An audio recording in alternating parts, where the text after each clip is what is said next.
यहाँ है, ठीक है। वकील साहब एंड कर देना, वकील साहब एंड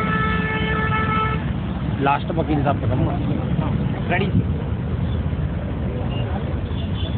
हाँ सर, आज बाबा साहब का काशीराम साहब का 90वां जन्मदिन वर्ष मनाया जा रहा है। दलित प्रेरणा संगठन लगभग सभी जगह से लोग यहाँ मौजूद हैं। क्या संदेश है आज समाज को आपका? मान्यवर काशीराम जी के विषय में। मान्यवर साहब की नेक कमाई जिन्होंने सोती कौम जगाई। वोट हमारा, राज तुम्हारा, नहीं चलेगा नहीं चलेगा। जिसकी जितनी संख्या भारी उसकी उतनी हिस्सेदारी। हम भारत पर राज करने के लिए पैदा हुए हैं। हमें हुक्मरान समाज बनना है। हर समस्या का समाधान सत्ता की मास्टर चाबी में है। गुरु किल्ली हासिल करो। मान्यवर काशीराम साहब, बाबा साहब डॉक्टर अंबेडकर जी द्वारा तैयार किए गए रास्ते, वोट के अधिकार का इस्तेमाल करके दलित समाज को, बहुजन समाज को सत्ताधारी समाज बना करके स्वयं उद्धार करने के लिए प्रेरित करते हैं। मान्यवर काशीराम साहब ने जुल्म, ज्यादती के शिकार, सामाजिक रूप से तिरस्कृत, आर्थिक रूप से विपन्न समाज को वोट की ताकत का एहसास कराया और उन्हें बताया कि या राजा का बेटा हो या कंगाल का बेटा, उसकी वोट की वैल्यू बराबर है। 1 मैन 1 वोट 1 वैल्यू। और इस प्रिंसिपल को उन्होंने लागू करके दिखाया। उत्तर प्रदेश को 4 बार उन्होंने राज करके दिखाया। तो जो राज वाली नीति है वो मान्यवर साहब काशीराम जी की मूल नीति है। उसी नीति पे चल करके उद्धार होगा।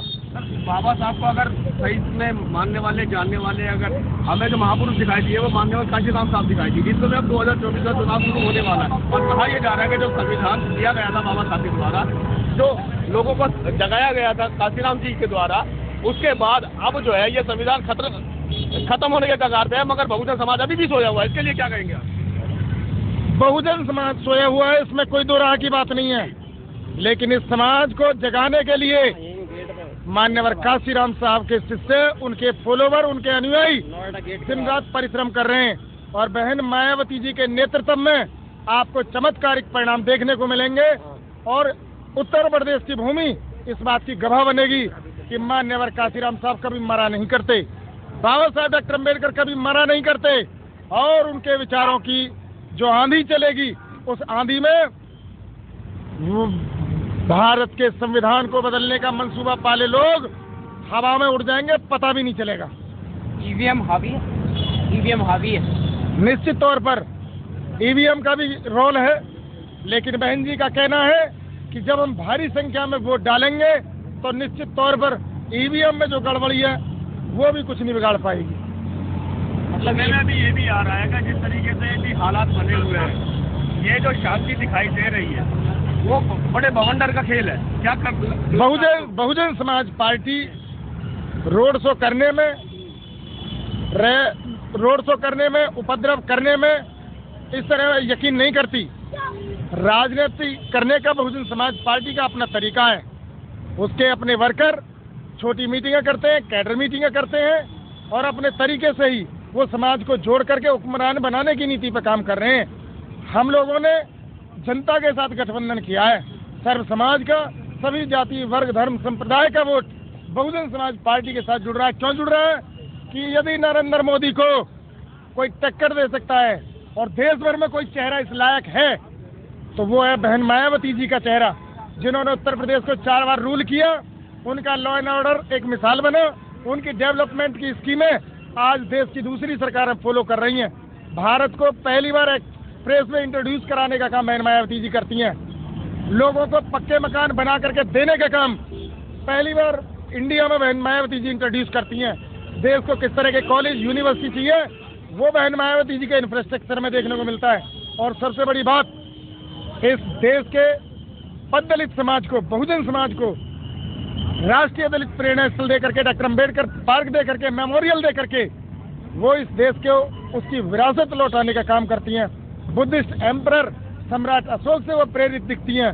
तो इतनी खूबी किसी नेता के अंदर नहीं है। और सबसे बड़ी बात, वो किसी के बाप से नहीं डरती, उनसे शक्तिशाली, उनसे ताकतवर, उनसे जो विल पावर किसी के अंदर नहीं है। तो बहन मायावती जी इस बार बहुत बड़ा भूकंप लाने की ताकत रखती हैं।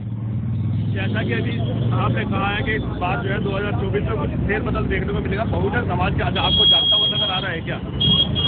देखिए, दो चीज़ मैं आपको बता दूं। एक अभी आपने कहा था कि एक तो कि साहब काशीराम जी, बाबा साहब के बाद में साहब काशीराम जी जागरूक हुए। साहब काशीराम जी से पहले भी जागरूक हुए। साहब काशीराम जी से पहले जो वाल्मीकि समाज से दीना भाना साहब, जो साहब काशीराम जी को जिन्होंने जागरूक किया, जो साहब काशीराम जी जब बाबा साहब के बारे में नहीं जानते थे, बहुजन मिशन के बारे में नहीं जानते थे, तो दीना भाना साहब ने एक अकेले व्यक्ति, जिनको बाबा साहब की जयंती भी पता था, सब कुछ पता था, उन्होंने वो मान्यवर साहब को आग लगाने का कार्य किया। तो वो भी बाबा साहब को जागरूक करने में किसी न किसी का, दूसरे व्यक्ति का भी सहयोग रहा, जिसको वाल्मीकि समाज से दीना भाना साहब, तो उनका भी, वाल्मीकि समाज का भी बहुत बड़ा महत्वपूर्ण रोल है इस बहुजन मूवमेंट का आंदोलन बढ़ाने में। तो हमारा काम क्या होना चाहिए, हमें किसी को भूलना नहीं चाहिए। अब मेरा कहना सिर्फ इतना है कि यहाँ पर फूले साहब की मूर्ति लगी हुई है, अम्बेडकर साहब की लगी है, काशीराम, दीना भाना साहब की क्यों नहीं? दीना भाना साहब की जयंती हमने मनाई अभी मनाई जयंती। हम सभी महापुरुषों की जयंती मनाते हैं। जब दीना भाना साहब की जयंती आती है, दीना भाना साहब की जयंती मनाते हैं। सावित्रीबाई फूले की जयंती आती है, सावित्रीबाई फूले की जयंती मनाते। फातिमा शेख की भी जयंती मनाते हैं, फूले की भी जयंती मनाते हैं हम, बिरसा मुंडा की भी, ललित सिंह यादव की भी, सबकी हम जयंती मनाते हैं। क्यों? कि हमें एक बहुजन मूवमेंट खड़ा करना है। मान्यवर साहेब कांशीराम जी के प्रेरणा के स्रोत, मतलब एक बार शुरुआत दीना भाना जी से हुई थी जी, तो उनकी प्रतिमा भी यहाँ विशेष रूप से होनी चाहिए। नहीं, अभी क्या है, क्या हम इस गलती का आप नहीं, आप ये राष्ट्रीय दलित प्रेरणा स्थल है, इसमें अनेकों संत महापुरुषों की मूर्तियां लगी हुई है। ऐसा नहीं है कि यहाँ नहीं है तो कहीं नहीं है, ऐसा नहीं है। आप ये नहीं कह सकते कि नहीं लगाएंगे। मैं आपको एक चीज बता दूं, जो अभी आपने बात की है, हमारे मन के अंदर सभी महापुरुष, जितने बहुजन समाज में जो महामानव महानायिका हैं हमारी हैं, सभी का हम सम्मान करते हैं। और जिस बुद्ध विहार में हम पदाधिकारी हैं, जिस बुद्ध विहार को हम चला रहे हैं, जिस बुद्ध विहार की जो डॉक्टर भीमराव अम्बेडकर, जो फूले साहू अम्बेडकर, जो मूवमेंट को हम लेकर के चल रहे हैं, वहाँ पे हमने सभी महामानवों की मूर्तियाँ और महानायिकाओं की मूर्तियाँ हमने लगा रखी हैं। क्यों? क्योंकि हमें किसी को भूलना नहीं है। अगर हम जिसको भूलेंगे, हम मिशन को पीछे लेके जाएंगे। इसीलिए हमारा जो वोट बैंक है। अब दूसरी चीज, जो मान्यवर साहब का जो आइडियोलॉजी थी कि आपके पास में सभी लोग आएंगे। देखिए, चुनाव जब चलता है तो चुनाव में सभी लोग आते हैं, सभी कहते हैं भाई मेरे को वोट देना। लेकिन उस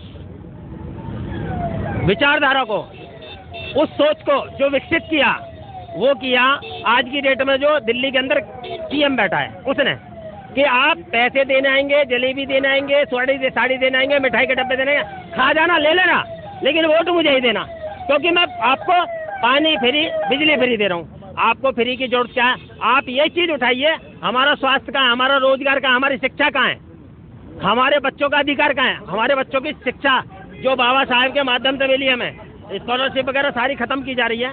आप फ्री पानी, फ्री बिजली के चक्कर में आप पूरा बेड़ा गर्क करे जा रहे हैं। तो मैं समाज से यही निवेदन है मेरा कि आप सभी समाज के लोग जागरूक हैं, इसलिए सभी के सभी जो है आप जागरूक हो। और जय भीम, नमो बुद्धाय। अभी अध्यक्ष महोदय आ गए।